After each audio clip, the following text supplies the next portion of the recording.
পর্যন্ত? যেমন এই যে আমার কোচ, উনি চ্যাম্পিয়ন, উনি কোচ তো অলরেডি চ্যাম্পিয়ন হচ্ছে তো হচ্ছেই, আজকেও মনে হয় হয়ে যাবে একবার, ওনার রেজাল্ট আসতেছে।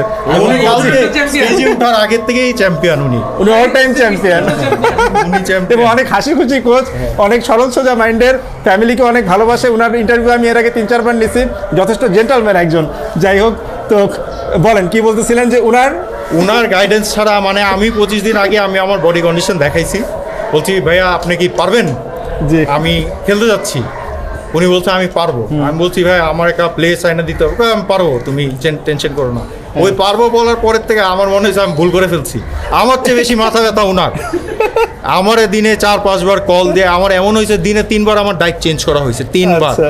একটা বডি বিল্ডার দিনে যদি 3 বার ডাইট চেঞ্জ করা হয় তাহলে বুঝতে পারেন খাবো কি আর বাদ দিব কি? বাদ দিব কি।